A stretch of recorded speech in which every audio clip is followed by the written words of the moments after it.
Eu vou falar sobre um tema que é muito difícil para mim. É um tema bem delicado. Um tema complexo, mas que eu acho que ele precisa ser tratado. Nós não vamos esgotar o assunto, obviamente, em um sermão, mas eu acho que ele é relevante. Eu quero falar hoje sobre o sofrimento.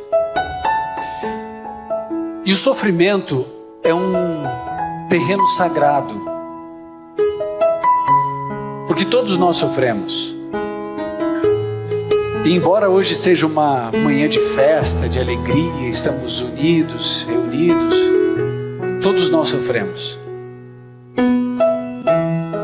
E embora eu já tenha sofrido muito na minha vida, eu sei que eu sofri muito menos do que outras pessoas.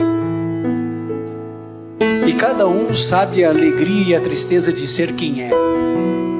Cada um sabe a complexidade do sofrimento que vive.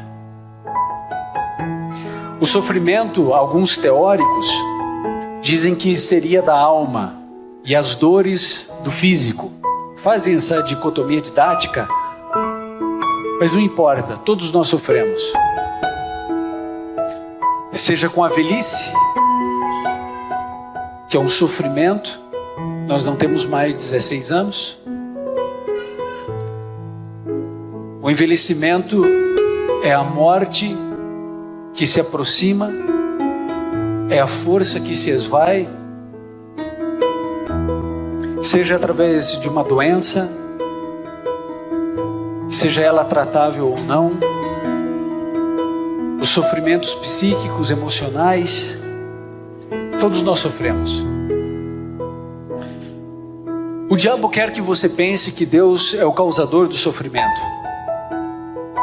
mas Deus não é o causador dele. O sofrimento não tem a sua origem em Deus. O sofrimento é um câncer à parte de Deus. Vocês sabem que quando a gente fala de sofrimento, a gente já lembra de um homem que viveu 300 anos antes de Cristo, aproximadamente, chamado Epicuro. Ele foi o primeiro que levantou um dilema, que é a grande problemática que muitos ateus ainda hoje tentam levantar, né? Eles dizem que é uma contradição. Ele dizia, uma contradição entre a onibenevolência de Deus e o sofrimento, uma vez que compreendemos que Ele é onipotente. O dilema dele, você já ouviu falar: ou Deus é poderoso, todo-poderoso, ou Ele é todo amor. As duas coisas, segundo Epicuro, seriam incompatíveis. Porque se Ele é todo amor, então Ele colocaria um fim no seu sofrimento e no meu, e no sofrimento da humanidade. A gente tem aí a Síria, né? Se Ele é amor, então Ele pode todas as coisas, já teria acabado todo o sofrimento. Então Ele diz, talvez Ele possa todas as coisas, mas talvez Ele não seja tão bom assim. Ou talvez Ele seja muito bom mesmo, mas talvez Ele não consiga fazer todas as coisas. Esse é um dilema de Epicuro, que em algum momento da nossa vida a gente traz à mente, talvez não dessa forma, mas com uma pergunta, né? Por quê? Ou por que comigo? Eu me lembro que eu estava pronto para entrar ao vivo no Está Escrito, e no Instagram do Está Escrito,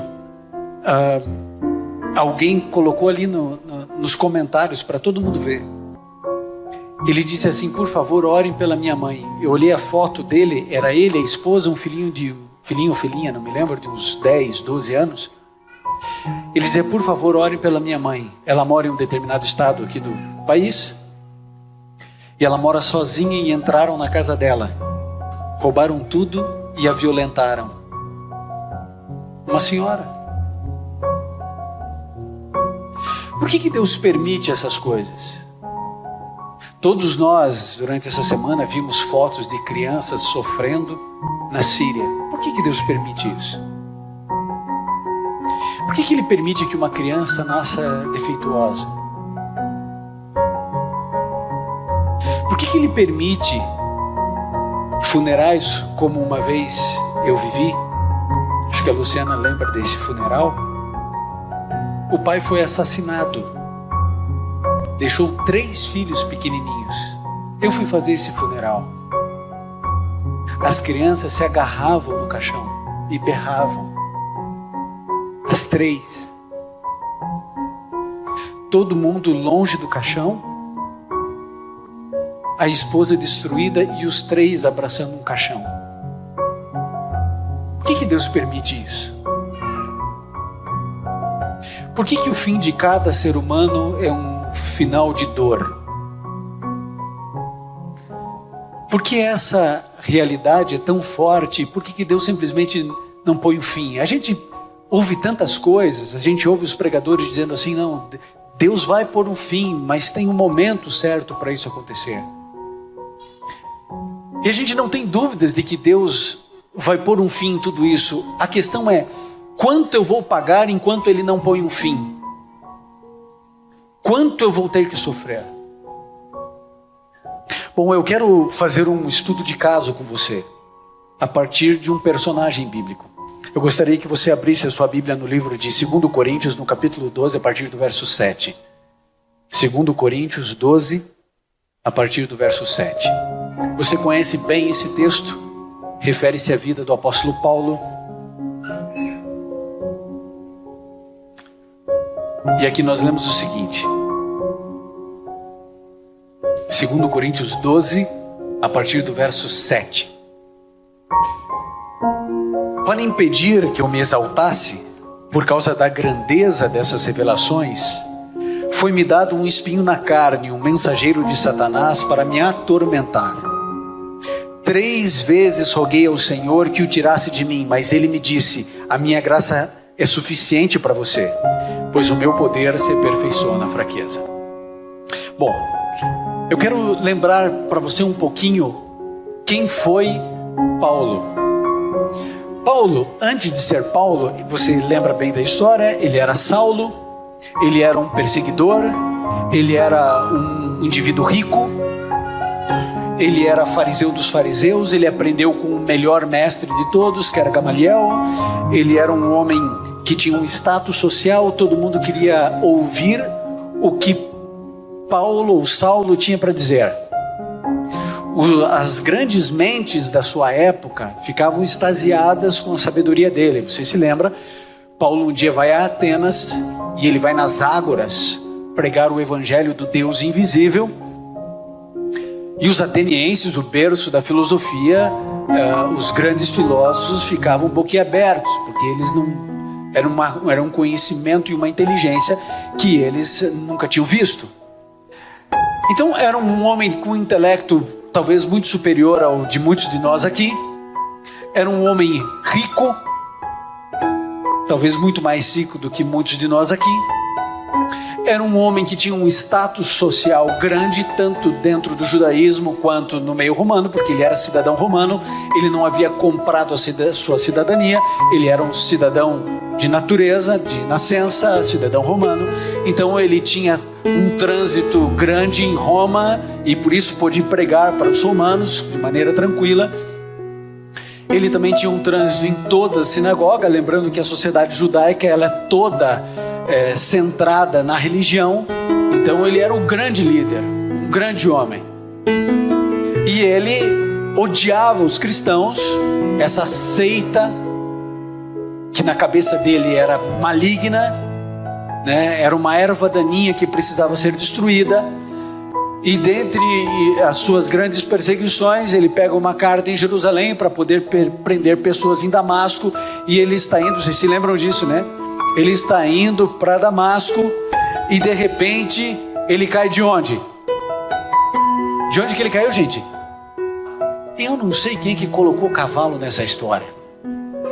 Gente, Atos 9 só diz que ele caiu por terra. Colocaram um cavalo na história e ainda deram um corpo ao cavalo.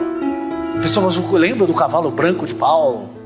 Era um corpo o cavalo, né? Só diz que ele pode até ter caído do cavalo, mas a Bíblia não diz que tinha cavalo. Podia ter ido de camelo, de jegue, a pé. Mas o fato é que ele caiu por terra e ele ficou cego 3 dias. Aí Deus diz assim: ô Ananias, você vai até a rua direita, tem um homem lá, o nome dele é Saulo, ele é de Tarso, e eu acabei de dar uma visão para ele, que você vai orar por ele e ele vai recobrar a visão. E aí Ananias começa a conversar com Deus e diz assim: Senhor, esse Saulo é o Saulo que eu estou pensando que é? Porque esse cara é um bandido. Esse indivíduo está matando os teus filhos, ele está perseguindo todo mundo. Esse Saulo é o de Tarso, é o mesmo? Falou assim: é. Porque você pode ir, fique tranquilo, porque ele para mim é um vaso escolhido. É bom ou é ruim ser um vaso escolhido? Verso 15 diz que ele é um vaso escolhido. É bom ou é ruim? É bom porque você não leu o verso 16. Porque o verso 16 diz assim: ele aprenderá o quanto importa sofrer pelo meu nome. E aí, não quero que você leia, para a gente ganhar um pouquinho de tempo, você vai ver o que é, ou o que o apóstolo Paulo passou sofrendo por amor a Cristo. Ele disse assim, é ele quem diz: são servos de Cristo, eu estou fora de mim para falar desta forma, eu ainda mais, trabalhei muito mais, fui encarcerado mais vezes, fui açoitado mais severamente, exposto à morte repetidas vezes, 5 vezes recebi dos judeus 39 açoites, 3 vezes fui golpeado com varas, 1 vez apedrejado, 3 vezes sofri naufrágio, passei numa noite e um dia exposto à fúria do mar, estive continuamente viajando de uma parte a outra, enfrentei perigos de rios, em perigos de assaltantes, em perigos com os meus compatriotas, em perigos dos gentios, em perigos na cidade, em perigos no deserto, em perigos no mar, em perigos entre falsos irmãos, trabalhei arduamente, muitas vezes fiquei sem dormir, passei fome e sede, muitas vezes fiquei em jejum, suportei frio e nudez. O apóstolo Paulo, ele é chamado para o sofrimento. Agora, sabe o que me chama a atenção? Eu vou falar uma coisa para você. Houve um determinado momento onde Paulo foi preso. E eu imagino que alguém chegou para ele e falou assim: agora você vai ver o que é bom para tosse, porque nós vamos espancar você. Se eu sou o apóstolo Paulo, eu ia pensar assim: bom, eu larguei tudo por Jesus. E eu ia pensar assim: ele abriu o mar vermelho, ele mandou fechar a boca dos leões, foi ele que me chamou, eu agora sou um apóstolo pela vontade dele. Eu vi que ele libertou Pedro da prisão, fez um terremoto e os anjos tiraram Pedro. Esse cara está achando que ele vai me torturar, mas não vai mesmo, porque Deus vai me proteger. E acorrentam o apóstolo Paulo, e a chibata vem, e a primeira chibatada desce e rasga a carne dele. Como você pensa que eram as costas do apóstolo Paulo? Como a sua? Como a minha? Era uma cicatriz só, 5 vezes, 40 chibatadas menos uma.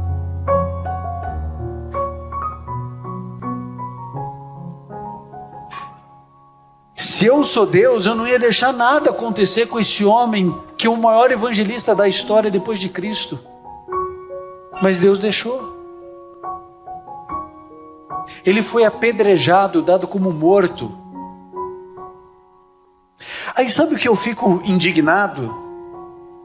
É o fato de que o apóstolo Paulo, ele ora 3 vezes para Deus tirar um espinho na carne dele. Veja, ele não está dizendo assim: Senhor, que não me torturem mais, Senhor, eu não quero mais passar fome. Ele poderia estar reclamando, dizendo: o Senhor não disse que o pão e a água seriam certos? Eu não sei o que é esse espinho na carne. Os teólogos aí, quase todos, dizem que provavelmente seria alguma coisa na visão do apóstolo Paulo, mas ninguém sabe ao certo. Mas também nesse momento não importa. O fato é que aquilo incomodava profundamente o apóstolo. Eu não sei o que incomoda você, o que machuca você, o que fere você. O apóstolo Paulo disse assim: olha, 3 vezes eu orei. Eu não acho que o apóstolo Paulo orou 3 vezes seguidamente. Eu acho que ele estava no limite dele, físico e emocional, e ele clama a Deus. E Deus diz não. Passa um tempo, ele chega no limite de novo. Ele clama a Deus. Deus diz não. Passa mais um tempo, ele não suporta mais, ele vomita diante de Deus, clamando: Senhor, tira isso de mim. E Deus disse não. E ele disse: olha, o meu poder se aperfeiçoa na tua fraqueza. E você vai morrer com esse espinho. Deus disse não. Se eu sou Deus, eu digo sim. Mas Deus disse não. Vocês se lembram de Jó? Deus declara que ele era um homem íntegro, reto, temia a Deus e se desviava do mal. De quantos Deus disse isso na história? Por isso eu suponho que Jó tenha sido um homem, no sentido genérico do gênero, superior, se não a todos nós aqui, a muitos de nós. Homem íntegro, reto, teme a Deus, se desvia do mal. Aí aparece o diabo e Deus diz assim: você viu meu servo Jó? Você domina sobre toda a terra, mas naquele coração você não tem espaço. E aí Jó acusa a Deus e ele diz assim: teme Jó a Deus em vão. E a acusação do diabo é séria, porque ele está dizendo assim: tudo que ele tem, ele foi dado pelo Senhor, então ele é um interesseiro. Na verdade, você, Deus, é o corruptor e ele é o corrompido. Você compra a fidelidade de Jó, porque é o homem mais rico da terra, tudo vai bem para ele, é um homem sábio, inteligente, uma família extraordinária, é o homem mais rico da terra. Você compra, a relação de vocês é uma relação promíscua, não é verdadeira, não é sincera. Isso que você está dizendo, que ele é íntegro, reto, isso aí é conversa. Você comprou Jó. E Deus disse assim: não, mais uma vez você está mentindo, você é o pai da mentira, você é um mentiroso, isso não é verdade. Eu falei assim: ah é? Então tá bom, vamos fazer aqui a prova dos 9. Pode tirar tudo que ele tem. Qual foi a primeira coisa que o diabo tirou de Jó? O que ele tirou? Queridos pais, qual vai ser a primeira coisa que o diabo vai tocar na sua vida?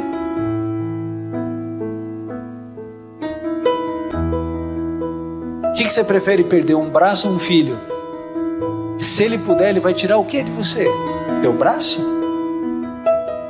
Você prefere que o teu filho morra ou que você tenha um câncer agora? Você quer o câncer? Me dá 10 câncer aí, me dá metástase hoje.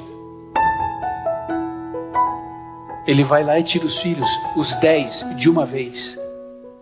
É possível que existam algumas pessoas aqui, nessa igreja ou assistindo na internet, que tenham perdido um filho, 2 filhos. Mas quão raro é aquele que perde todos os filhos de uma única vez.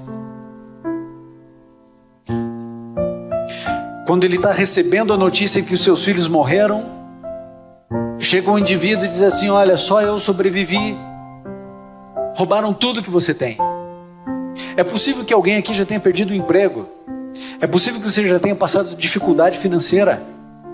Agora, eu desconheço alguém que tenha perdido literalmente tudo de um dia para o outro. Tudo.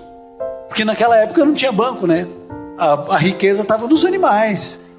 Levaram todos. Perdeu tudo. Tudo. E aí Jó diz assim, ele rasga a roupa e diz: nu saí do ventre da minha mãe, nu eu volto à terra, bendito seja o nome do Senhor. Aí volta o diálogo e diz assim: mas tem uma coisa ainda que ele tem saúde.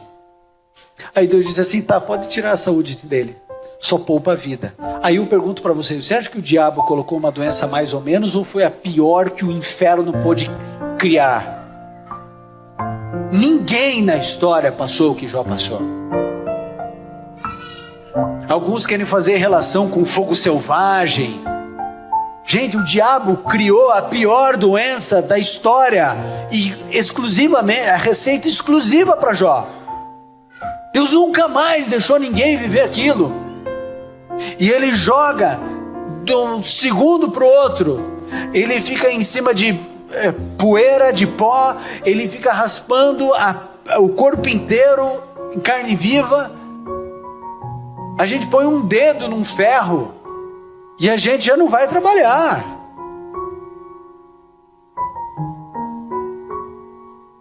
Quando os amigos chegam perto de Jó, eles ficam 7 dias em silêncio, porque não sabem o que dizer. E aí começa todo o diálogo. Jó, ele tem uma coragem, porque chega um determinado momento, você se lembra da história, os amigos dizendo: olha, você errou, Deus é justo, Deus é bom, Deus, se você está assim é porque alguma coisa aconteceu. E aí Jó diz assim: eu queria que existisse um juiz entre mim e Deus. Ele ia colocar as causas dele e eu ia colocar as minhas causas, porque Jó sabia quem ele era. Ele não temia nada nem ninguém, e ele vai questionando Deus o tempo inteiro. O tempo inteiro ele vai questionando Deus. Aí sabe o que acontece? Deus fica em silêncio o livro inteiro de Jó. Só abre a boca no capítulo 38. Sabe o que eu espero de Deus? Eu espero que Deus chegue e diga assim: Jó, meu filho, parabéns, meu filho. Você é um filho maravilhoso. Eu não podia ter dito para você, mas você virou um espetáculo para todo o universo. Você acredita que o diabo disse que a nossa relação era de mentira? Você acredita que a gente foi acusado de ter uma relação promíscua? Você acredita que ele acusou você de ser um indivíduo interesseiro, e eu sabia que você não era, e você provou para o universo inteiro?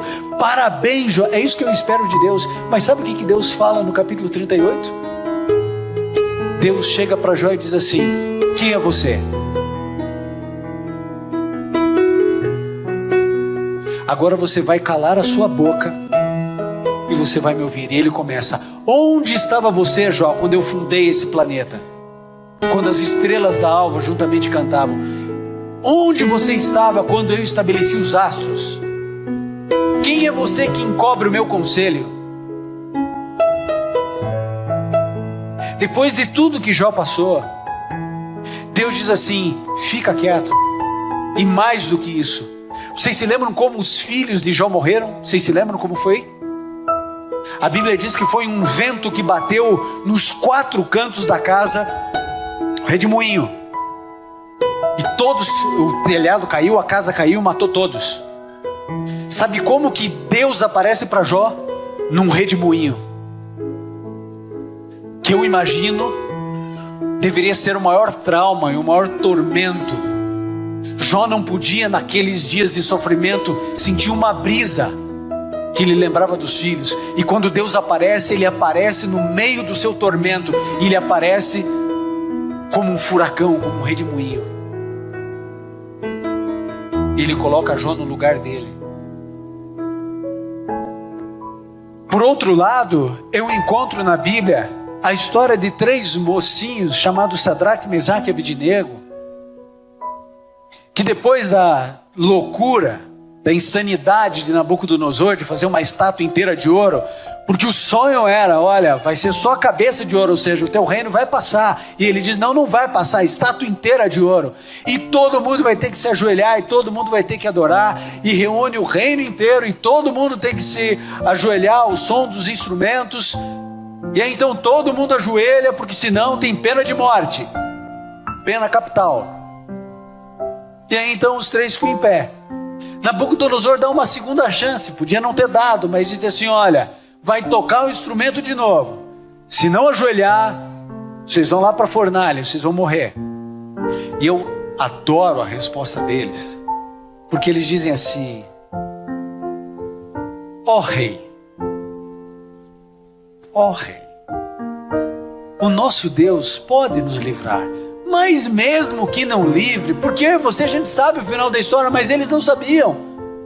O nosso Deus pode nos livrar, mas mesmo que não livre, mesmo que a gente tenha que morrer queimado, vivo, a gente não vai se curvar. Gente, eu fiquei pensando, né? Se eu estivesse lá no reino, sabe o que eu ia ter feito? A hora que tocasse o instrumento, eu ia me ajoelhar e ia falar assim: Senhor, o meu coração é teu. Senhor, Tu sabes que eu só estou aqui ajoelhado porque eu tenho que testemunhar do teu amor. E se eu morrer, eu não vou poder testemunhar. Então, o Senhor sabe que eu te adoro, meu coração é teu, o que importa é o coração. Mas Sadraque, Mesaque e Abednego ficaram em pé. E aí manda esquentar 7 vezes a fornalha e joga os 3. E depois que joga os 3, quem joga é morto. E de repente ele diz assim: peraí, não eram 3? O rei diz, né? Como é que tem 4 e o quarto é semelhante ao filho dos deuses? Para os 3, Deus desce. Porque Deus poderia ter livrado os 3 sem precisar descer. Eu não podia. Podia ter só livrado. Mas não, Jesus desce.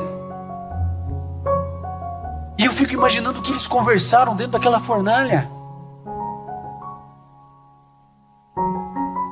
Jesus desce para atender e para salvar os 3. E quando ele sai, não tem nem cheiro de fumaça. Aí armam depois, mais tarde, para Daniel. Ninguém pode orar para outros deuses, a não ser para o rei, aquela história toda. Daniel continua orando no mesmo lugar, na mesma janela, 3 vezes ao dia, voltado para Jerusalém. E aí os leões estão lá, a cova está lá. E jogam Daniel, e Deus vai lá e fecha a boca do leão. O que acontece? Que Deus pega e diz o seguinte: ô Paulo, você vai passar fome, eu não vou dar comida para você, você vai passar fome, você vai passar frio, você não vai ter roupa, vão apedrejar você, depois vão espancar você, e é isso aí. E se você me pedir alguma coisa, eu também não vou te dar. Jó, é o seguinte: você vai passar tudo que você vai passar, e acabou a conversa. Mas para outro, Deus vai lá e diz assim: eu vou visitar vocês, e eu vou estar com vocês no meio da fornalha, eu vou fechar a boca dos leões. Querido, não é exatamente isso que a gente vive na igreja? A criança tem leucemia, a igreja ora, faz vigília, faz jejum,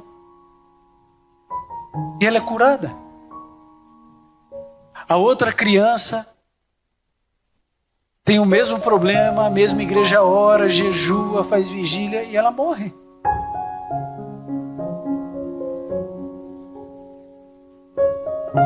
Essa aparente contradição ou inconstância de Deus, ela é resolvida com uma única palavra. E a palavra é soberania. Deus é soberano para decidir o que quiser da sua vida e da minha vida. Tem pessoas que Deus vai dar muito dinheiro, e tem outras pessoas que Deus não vai dar. E a questão não é merecimento ou esforço às vezes. A questão é que Deus disse: para esse eu vou dar, para esse eu não vou dar. Por quê? Porque Ele é o dono da prata e do ouro. Para um Deus pega e dá o dom de cantar, e para outro Ele diz: eu não vou dar. E aí você fica sentado e eles cantam.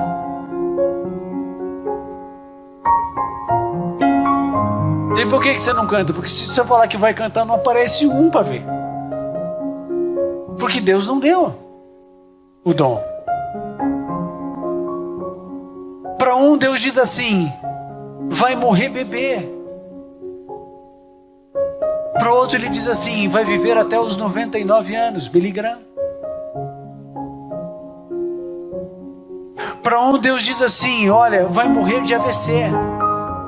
Esse aqui vai morrer de acidente. Eu não sei se você já entendeu, mas o último ar que você respirou não é seu.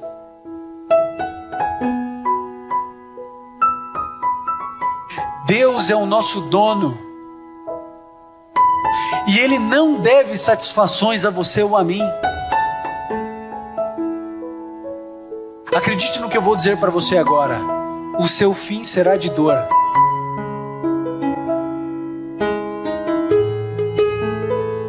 O seu fim será de dor. E acredite na segunda verdade que eu vou te trazer hoje.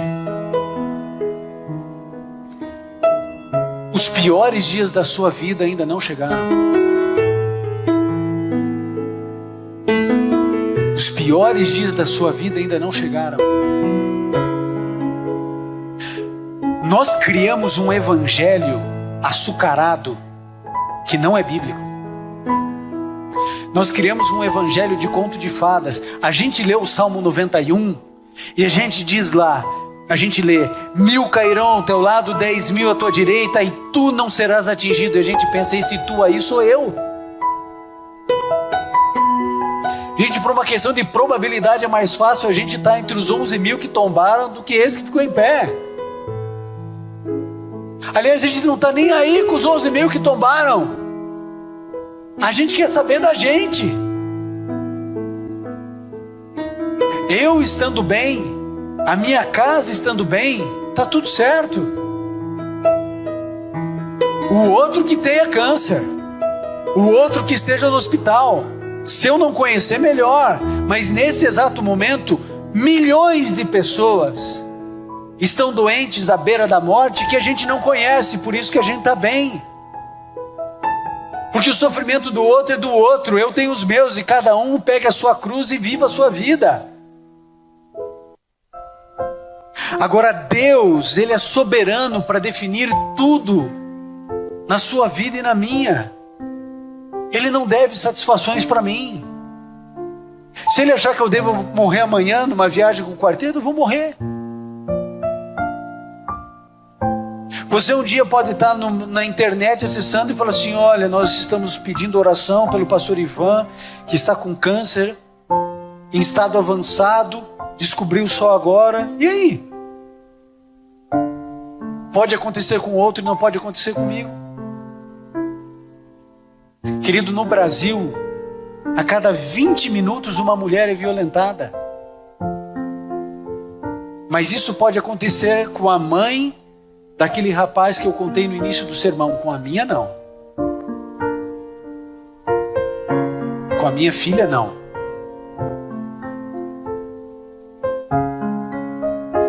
Quando você aceita Jesus no seu coração e você muda a sua vida para seguir a Jesus, em momento algum Jesus prometeu paz. Ele disse assim: não penseis que vim trazer paz, eu vim trazer espada. Sabe o que é espada, amigo? É guerra.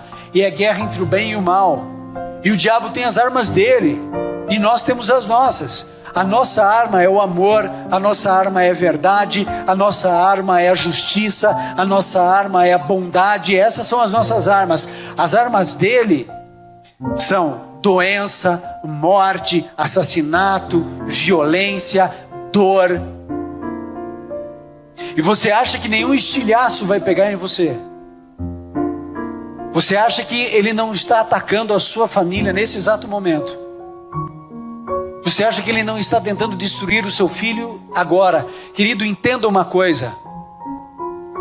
Satanás, se tem uma coisa que ele não tem, é pressa. Para ele não importa se ele vai pegar você daqui a 10 anos ou daqui a 15 anos, se vai pegar agora. Ele espera você na curva. Lembra quando você era criança e o grandão da sala de aula falava assim: eu pego você na saída? E você passava a aula inteira sofrendo por antecipação. A nossa sorte é que a gente era menor e corria mais, né? Só que agora não tem para onde correr, porque o grandão mal, ele está na saída mesmo. E a gente não tem como se defender, não tem como correr.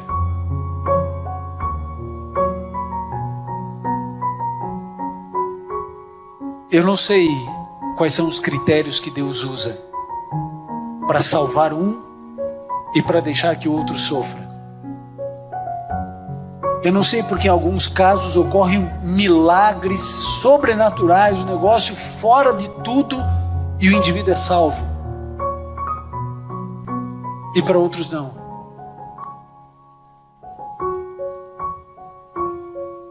Mas a gente precisa entender uma coisa.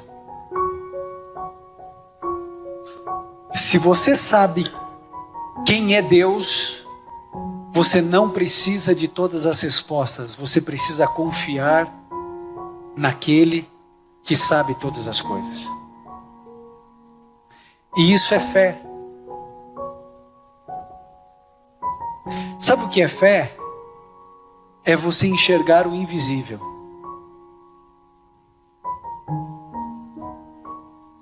Fé é quando as coisas não fazem sentido e a gente continua confiando.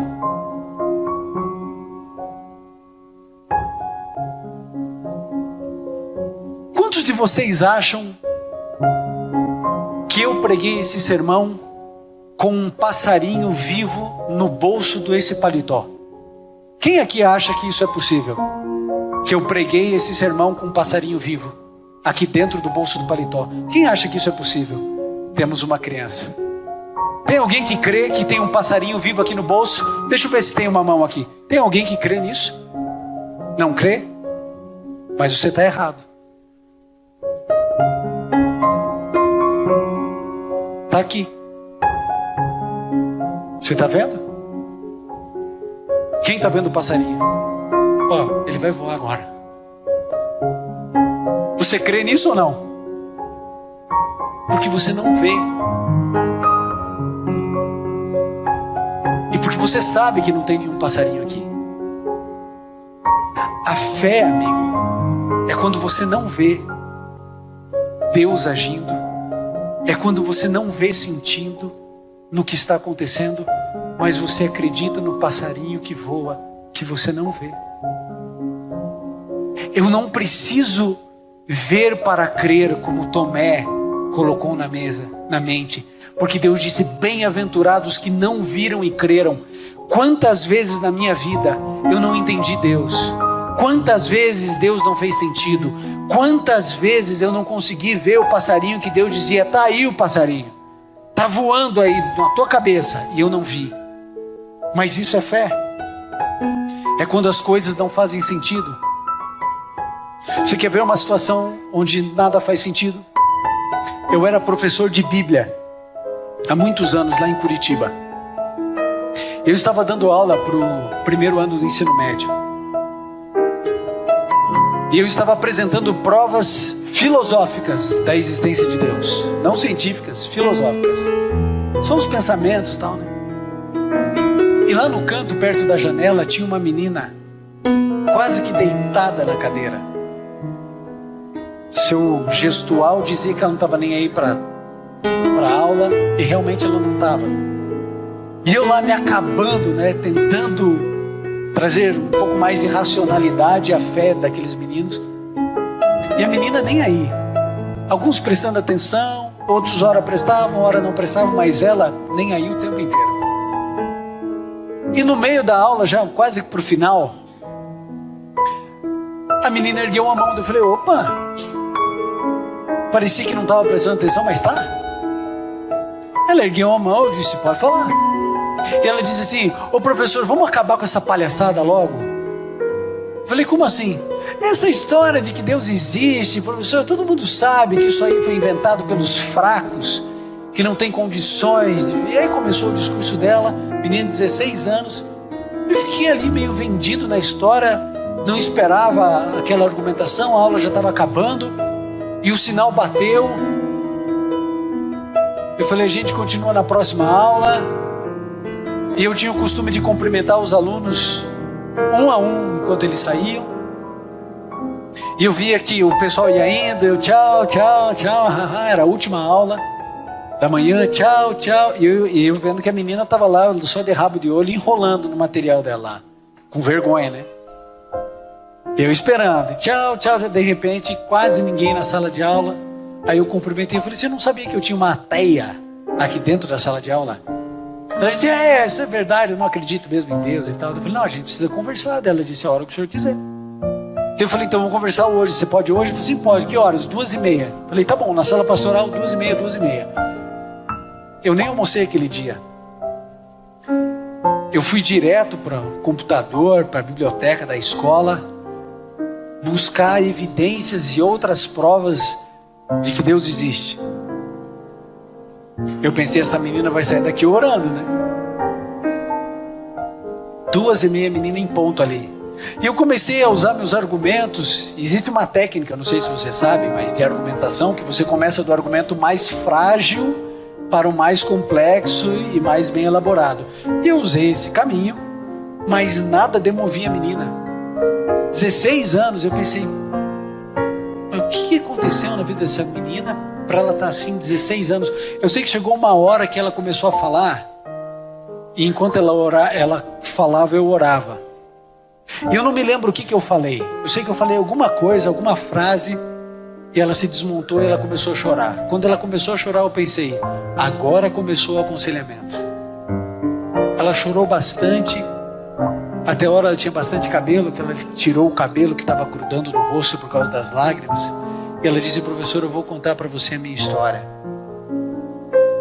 Aquela menina disse assim, professor, eu era adventista do 7º dia.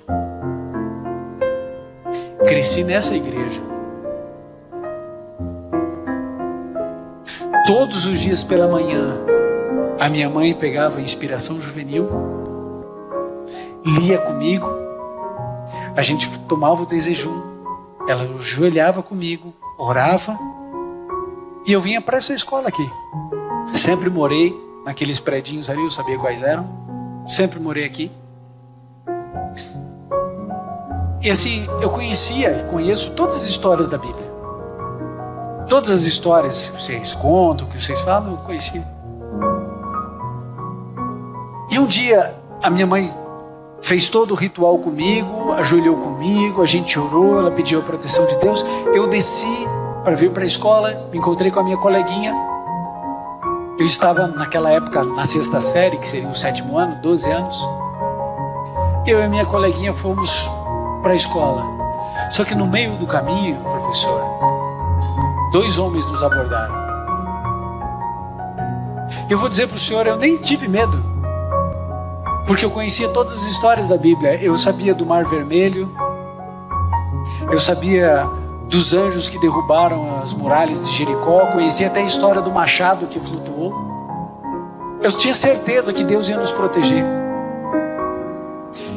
Eles nos levaram por uma construção abandonada e eu continuei orando, sabendo que Deus ia mandar um anjo, que Deus ia, algum adulto ia ter visto, que a polícia ia chegar, e eles nos levaram para o lugar mais isolado da construção. E ela disse assim para mim, professor, naquele dia, mar nenhum se abriu, muralha nenhuma caiu, nenhum machado flutuou. E eu e a minha amiga, aos 12 anos, fomos violentadas.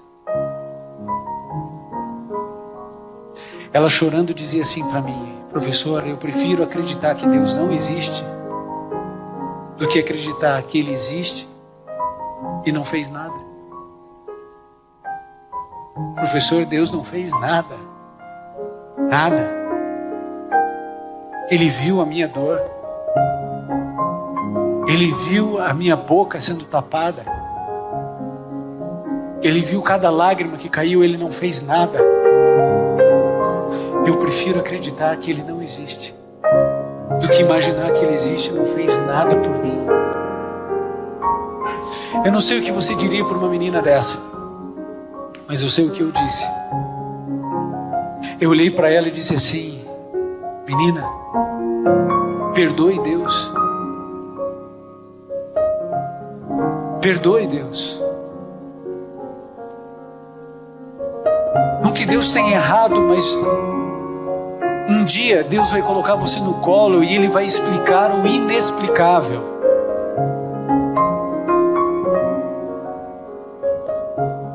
Um dia, amigo, Jesus vai colocar você no colo e Ele vai te explicar o que você não consegue entender. Por que aconteceu as coisas que aconteceram com você e comigo? Por que roubaram a nossa pureza, a nossa inocência? Por que arrancaram um pedaço de nós? Por que Ele permitiu que o filho morresse? Por Por que ele permitiu que o filho se enfiasse no mundo das drogas? Por que ele permitiu que o lar fosse destruído? Um dia Deus vai explicar o inexplicável. Um dia Ele vai curar todos os seus traumas. Um dia Ele vai visitar o teu coração como Ele nunca visitou. E Ele vai limpar de um jeito que nunca mais vai ter dor. Mas enquanto isso não ocorre, eu e você precisamos acreditar no passarinho que a gente não vê, nas coisas que não fazem sentido. A gente não entende porque ele disse não para Paulo. Porque ao invés de acolher o Jó, ele disse: fica quieto, porque eu sei o que eu estou fazendo. A gente não entende porque uns parecem que são mais abençoados do que outros. E por que a gente se sente tão mal? Porque a gente acha que o outro é melhor do que a gente. Porque a família do outro é melhor. Porque a vida dos outros é mais... A gente não entende. E nenhum pastor, nenhum padre, nenhum líder, ninguém vai explicar isso para você. Porque existem coisas que Deus reservou para Ele, que só Ele vai explicar. Enquanto isso, você vai escolher um caminho ou da revolta, da insatisfação, ou da submissão e entender: esse ar que eu respiro não é meu. Foi Deus quem me trouxe a vida e a existência, minha vida pertence a Ele. Temos recebido o bem do Senhor, porque não receberemos o mal. Eu quero fazer um apelo agora para todos aqueles que, assim como eu, sofrem e não têm respostas para algumas questões da vida. Eu queria convidar aqueles e apenas aqueles que têm alguns questionamentos para Deus, que você gostaria que quando Deus achar por bem, seja na terra ou no céu, que Ele explique para você. Eu queria que você viesse aqui à frente para orarmos juntos ao Senhor. Eu sei que você tem dores dentro do seu coração, perguntas sem respostas, e é isso que vamos apresentar ao Senhor hoje. Você tem algo que você quer questionar a Deus? Vem um pouco mais à frente. Venha, nós vamos orar juntos. Nós vamos clamar a Deus para que Ele nos ajude, que Ele nos dê a fé necessária para confiarmos, mesmo sem entendermos. Pode vir, venham à frente. Há mais pessoas vindo, venham, há mais espaço aqui à frente. Podem vir. Venha. Esse é o momento onde nós vamos orar juntos. E enquanto você vem, eu preciso dizer uma coisa para você. Há uma frase que tem me ajudado muito. Essa frase diz assim: toda dor é por enquanto. Toda dor é por enquanto. Toda dor é por enquanto.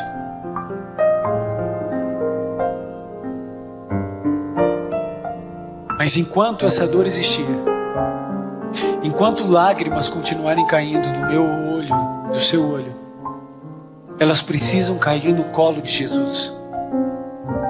Não permita que a sua lágrima caia no colo da indiferença, da revolta.